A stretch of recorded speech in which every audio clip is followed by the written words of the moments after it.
राजपुर नाम का गांव, चारों ओर हरियाली थी, सुकून था, लेकिन दिलों में एक डर का माहौल। उस पुराने सूखे कुएं का, जो गांव के बाहरी हिस्से में था, और लोग कहते थे वहां रात को कोई रोता है। लोगों वहां जाने की सोचते भी नहीं थे। शाम को गोमती धीरे से, चिराग बेटा, वहां मत जाना, उस कुएं के पास कभी मत भटकना, सुना है ना रात को कैसी आवाज आती है। चिराग हंसते हुए, अरे माँ, अब वो बस कहानियां हैं। वहां बस सूखी झाड़ियां हैं, भूत वूत कुछ भी नहीं, बस वो सूखा हुआ कुआं है। गोमती गुस्से में, बेटा मैंने एक बार मना किया ना। है ठीक है माँ।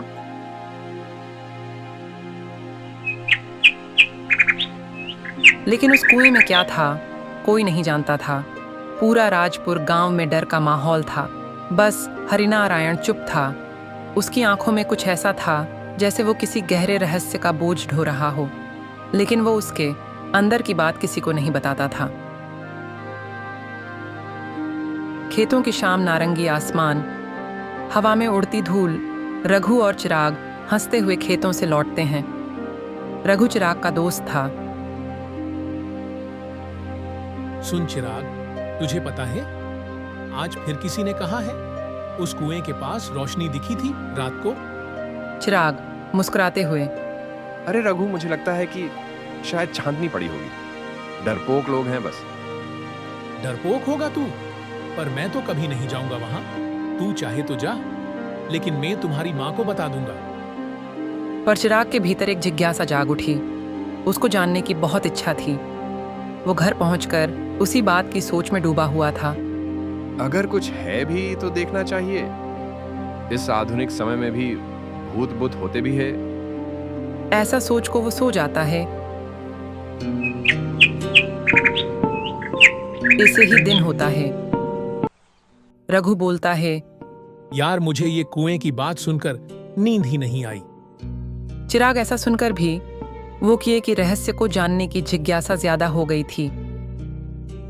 इसी ही लोगों बातें करते और अपने कामों में लग जाते थे। शाम हो गई थी। चिराग को जानने की जिज्ञासा और भी बढ़ गई थी।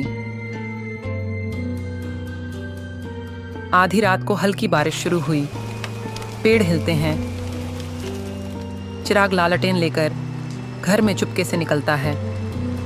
रात का सन्नाटा, दूर कुत्तों की भौंक और पत्तों की सरसराहट। चिराग लालटेन लेकर आगे बढ़ते हुए जा रहा था। चिराग अब गांव से बाहर उस पुराने रास्ते पर जा रहा था जहां कभी उसके पिता कभी नहीं जाने देते थे। चिराग आगे बढ़ते हुए जा रहे थे, लेकिन उसके मन में थोड़ा भी डर नहीं था। सिर्फ उस रास्ते में चिराग के अलावा कोई नहीं था और उसके लालटेन की रोशनी चल रही थी।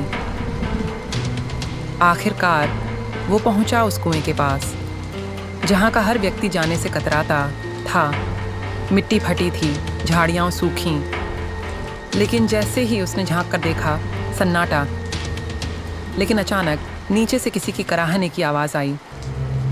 चिराग चौंक गया। कौन है वहां? लालटेन कांपती है, हवा चलती है। आवाज फिर दोबारा आई, पानी दो। चिराग ऐसा सुनकर चौंक जाता है और बेहोश हो जाता है। तभी वहां देवीलाल साधु आता है।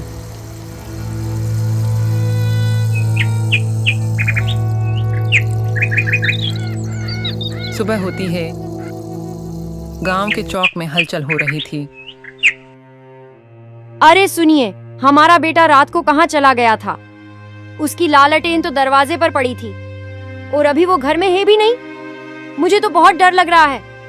क्या कहा तूने? वो कुएं के पास तो नहीं गया? पिता के चेहरे पर भय का माहौल था। माँ के चेहरे पर आंसू आ रहे थे। तभी वह घर से किए की ओर निकल जाते हैं। वो गांव पहुंचे है।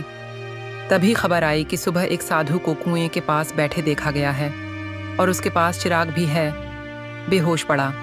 ऐसा सुनकर हरिनारायण और भी हताश हो जाता है।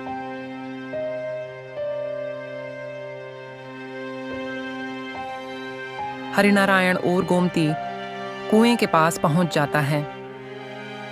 देवीलाल साधु शांत बैठा है। हरिनारायण और गोमती बेटे के पास बैठ जाते हैं।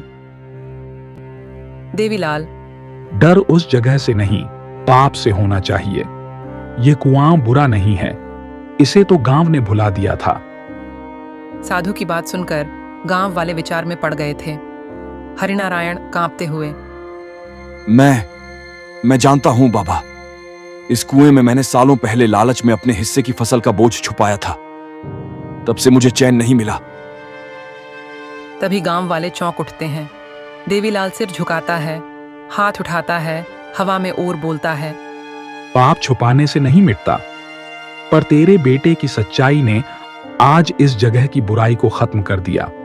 तेरे जैसे लोग की वजह से ही आज इस कुएं की बदनाम किया जा रहा है। बाबा जी, मुझसे भूल हो गई, मुझे माफ कीजिए। और फिर सभी गांव वालों ने मिलकर उस कुएं की मिट्टी साफ की और पाया कि वहां सिर्फ एक पुराना लकड़ी का संदूक था जिसमें सूखी मिट्टी थी और कुछ पुराने सिक्के थे। सभी गांव वाले ने मिलकर तय किया कि इन सिक्कों से इस कुएं की मरम्मत की जाएगी और इसके पानी से हमारी फसल तैयार होगी।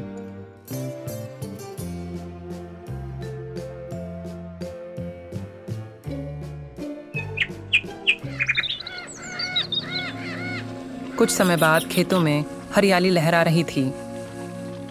गांव के बच्चे खेल रहे हैं। गोमती चिराग से कहती हैं कि अब तो तेरा नाम ही तूने सच कर दिखाया बेटा। चिराग बनकर सबका अंधेरा मिटा दिया। अब मेरा दिल हल्का है। ये गांव अब डर से नहीं, सच्चाई से जिएगा। सभी लोग रात को भी बाहर निकल सकते हैं। रघु हंसते हुए, और मैं सोचता था तू डर जाएगा, अब तो तू हमारा हीरो बन गया। अरे किसी भी चीज को बिना तसल्ली किए नहीं मानना चाहिए। सभी लोगों के चेहरे पर मुस्कान थी। सूरज की किरणें खेतों पर पड़ रही थीं। पूरे परिवार में और गांव में खुशी का माहौल था। भय हमेशा बाहर नहीं होता, कई बार वो हमारे भीतर छिपे झूठ और पछतावे का रूप होता है। भय को भगाने के लिए साहस करना जरूरी है। चिराग ने जो किया वो सिर्फ साहस नहीं था, वो एक नई शुरुआत थी। सच्चाई जब अंधेरे से टकराती है तो हर बार रोशनी जीतती है। सच्चाई और साहस मिलकर किसी भी डर को हरा सकते हैं।